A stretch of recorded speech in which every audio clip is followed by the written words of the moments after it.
The European Commission is bringing forward a package of measures aimed at tackling the rising cost of fertiliser, driven by a global shortage of key inputs following disruption to shipping routes through the Strait of Hormuz. The draft Fertiliser Action Plan includes proposals such as liquidity support for farmers and greater flexibility around common agricultural policy payments that will aim to help farmers manage bank loans and payments to suppliers. The issue stems from reduced global supply of ammonia and urea, essential fertiliser components, as tensions in the Middle East impact a route that normally carries around 30% of global trade in those materials. To discuss this further, we're joined with the chair of the Clare Irish Farmers Association, Stephen Walsh, and former General Secretary of the Irish Cattle and Sheep Farmers Association and Cratloe farmer, Eddie Punch. Eddie, Stephen, you're very welcome to the programme. Thank you. Morning, Daragh. Stephen, I'll start with yourself. The IFA clearly are not satisfied with these proposals the European Commission is bringing forward. They've held a protest outside the EU Commission buildings in Strasbourg this morning, and they're particularly annoyed with a tax on fertiliser that was actually introduced by the EU at the beginning of this year. Oh, that's correct. The EU, at the 1st of January this year, brought in what they call the carbon border adjustment mechanism, and basically it's a tax on fertiliser. And we feel that obviously that's adding an extra cost. And while on one level they're saying, we need to support farmers and help in the pricing, and yet there's a tax system. So what we would like to see the suspension of that carbon tax currently. The IFA president was over in I think Strasbourg yesterday, and he did have a protest. He's the vice president of COPA, so he did speak at a protest there yesterday in relation to fertiliser and the prices, and again what's happening in the Strait of Hormuz. I suppose 20% of all the fertiliser produced comes through the Strait of Hormuz, and that's putting a knock-on effect of every producer of fertiliser. And again, as the scarcity and as the supply is drying up, because they're not manufacturing fertiliser currently because they haven't the space to actually get it out. So it's backing up in a sense. So it's not being produced, and we can see the knock-on effect of that happening basically into 2027. I suppose part of that was because of the carbon tax, there was more fertiliser bought by the suppliers back in the end of 2025. So we had a little bit more fertiliser purchased at that stage in 2025, which has, I suppose, cushioned it to an extent going into the start of 2026. So we can see going forward. But also, as farmers, as they make their choices, they will see that, maybe not put out as much fertiliser and cut back in that space. But that, again, has a knock-on effect in terms of the fodder. And we can see if we don't get enough fodder made this time, that we could, going back into the winter of 2026, 27, and that there may not be enough fodder produced. And obviously, to try and get ahead of that. But initially, it's about, if we want to see the suspension CBAM, we want the minister to meet his counterparts and put a mechanism in place that will help in terms of making sure that enough fodder is produced and that we don't have issues going forward. OK, at this point we'll bring in Cratloe farmer and former General Secretary of the Irish Cattle and Sheep Farmers Association, Eddie Punch. Eddie, you've taken to social media and you've described the EU's response to rocketing fertiliser prices as totally inadequate, and you've also taken issue with the carbon tax border adjustment, the carbon border adjustment mechanism. Eddie, what do you make of the proposals? Clearly you're staunchly against that particular element. Yeah, I think the package announced by the EU is totally inadequate. And when you dig into it, you see exactly the point. First of all, they talk about giving member states the opportunity to bring cap payments forward. Cap payments would normally be due in October. By the time this is all implemented, it's not going to happen today or tomorrow. And it's simply not addressing the substantive issue, which is the cost of fertilisers is rocketing. The second thing they've done is they've said they can use some of the emergency funds as a package. It's not clear how they'll be used. But in any event, this is money that's in the Common Agricultural Policy budget already. So it's not new money that addresses a new problem. And if you go back, as Stephen rightly said, the CBAM, the Carbon Border Adjustment Mechanism, is a direct consequence of the EU's, I suppose, climate policy. So initially they put fertiliser manufactured in the European Union into the emissions traded sector, which meant essentially that EU manufacturers of fertiliser have to either buy carbon offsets or pay fines if they don't reduce emissions from fertiliser production every single year between now and 2030. And that's hugely challenging for EU manufacturers. And of course, what was happening was that fertiliser manufactured outside of the European Union is not part of this. They don't have similar rules in other parts of the world. So that was coming in. And in order to level up the playing field, they started taxing fertiliser coming in from abroad. Now, that's fine if the only thing that matters is climate policy. And I'm not saying climate policy doesn't matter, but what I'm saying is it's having astronomical impacts on the affordability of food. And this is going to get worse. And I think a whole lot of this needs to be reviewed because, the CBAM is estimated to add 820 million to the cost of fertiliser imports into the European Union in 2027.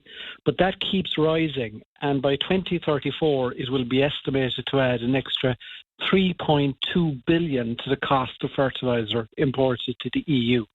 Now, who's going to pay that? And the answer is that either food production gets reduced or food prices go up. And ultimately, this is going to cost the consumer. This isn't really a farmer's issue, if you like. It is in the first instance. But in the long run, this is about the affordability of food.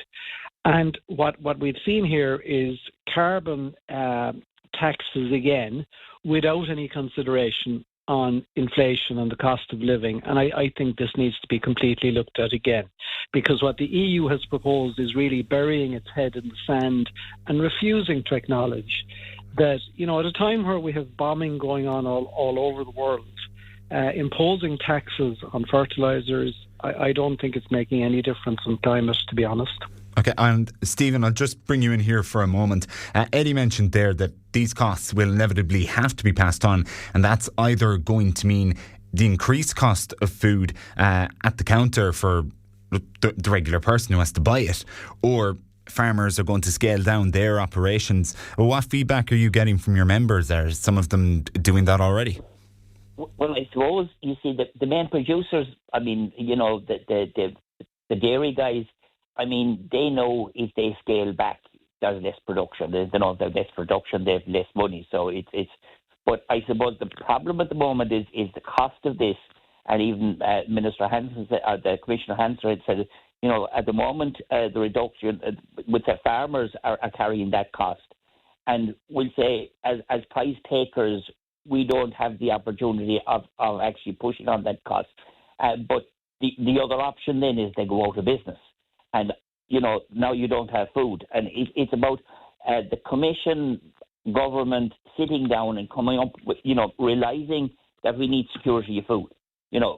We need food on the table. We all eat food every day.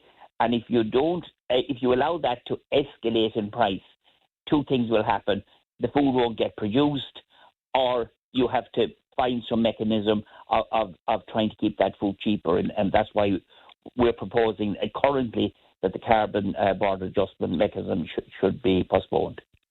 Eddie, would postponing the carbon border adjustment mechanism go far enough, or do we need additional measures? Well, I think that's urgent, and I think that it is insanity. Given and obviously when the CBAM was first, I suppose, invented or thought up, we didn't know what was going to happen in the Straits of Hormuz, and the Straits of Hormuz has added to global pressure on fertiliser price, no question about that. But, I suppose when circumstances change, policymakers, be it at EU or Dublin level, have to be nimble enough and flexible enough to change their policy to address changed circumstances. And, but we're not seeing this. We're seeing the head buried in the sand. And certainly suspending the CBAM for the time being would be the first step. But I think it has to be part of a bigger review of which is more important, food security or climate measures. And the answer is, of course, that, we want to see climate measures. Farmers have done a lot on climate. But we have to, also be honest with consumers and say, how much climate measures do you want, and are you prepared to pay for them? And should climate measures destroy food security? And I think they shouldn't. And like I say, we have wars going on all over the world now where oil refineries are being bombed every day, where Gaza has been leveled to the ground. And there's a huge climate impact in all of that, right? Apart from the humanitarian catastrophe, obviously, which is worse. But, imposing taxes then, and we saw this with the fuel protests as well, carbon taxes on people who don't have an alternative makes no sense. And, there's talk, for example, in this EU package about, biofertilizers or using digestates. So that's really about anaerobic digesters. But, for years and years and years, we've been listening to, for example, the Green Party and government saying, we need to move to renewables.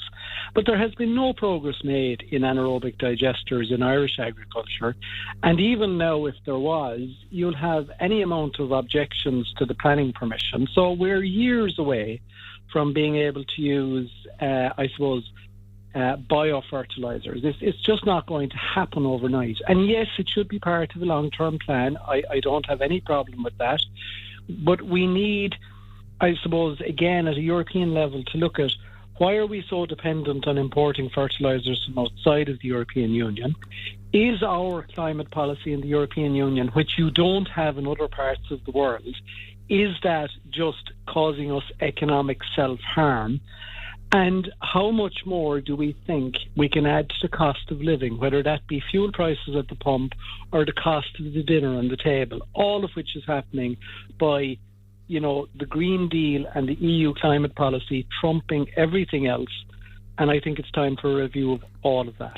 Just quickly on the alternatives, Eddie, the EU Commission has said as part of its goals of this plan that it does want to reduce Europe's dependency on imports of fertiliser ingredients from the Middle East. And we can see at the moment that roughly 50 to 60% of the ingredients for the world's fertiliser are coming through the Strait of Hormuz. So are those alternatives available in Europe? Is it actually feasible that we can get enough ammonia, enough urea from Europe to produce our own fertiliser, or even just produce or import our fertiliser from other European countries? Can we actually do that as a solution today? In the short term, not easily. But again, you have to look at policies here in Europe and in the UK. So once upon a time, we had a fertiliser industry here in Ireland, and in the UK, they also had fertiliser production capability.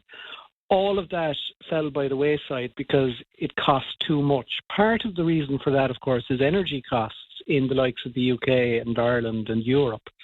And again, that goes down to kind of failures of policy at an EU level and at a UK level as well.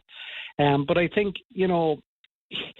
when we look at the Ukraine-Russia war, when we look at what's going on in Iran and the Straits of Hormuz, it's abundantly clear now that the EU needs to look a lot more at economic resilience and self-sufficiency in things like energy and fertiliser.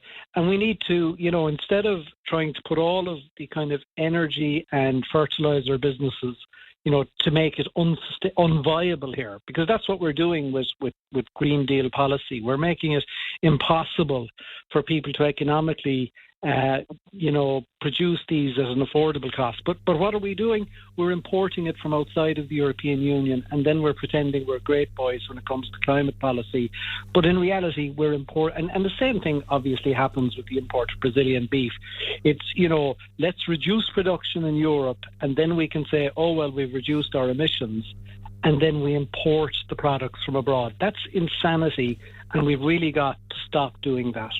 Okay, well, we'll just quickly go to Stephen Walsh for a final word on this. Stephen, do you think the EU are capturing the emergency and the immediacy of the situation for farmers on the ground in Clare? Well, sure, obviously not. I mean, like Eddie pointed out there, I mean, even what they're talking about having, discussion with stakeholders, we need action. We need a response quickly, and they're talking about, looking at the nitrates rules and effect of that. I mean, the use of new technologies. All of those things take time to come into focus. So we need quicker action. We need answers now. Yes, all of those other discussions need to happen because we need to have better policies in terms of what we see, what's happening in the global economy and how it affects us here as farmers. But as an initial step, we have to try and solve the current problem and then see how we can achieve a situation where we don't create problems going forward into the future. My thanks to Stephen Walsh, Chair of the Clare Irish Farmers Association and Feakle farmer, and Cratloe farmer and former General Secretary of the Irish Cattle and Sheep Farmers Association, Eddie Punch. Gentlemen, certainly hope that we get a solution that helps us all, but thank you very much for joining us on Morning Focus this morning.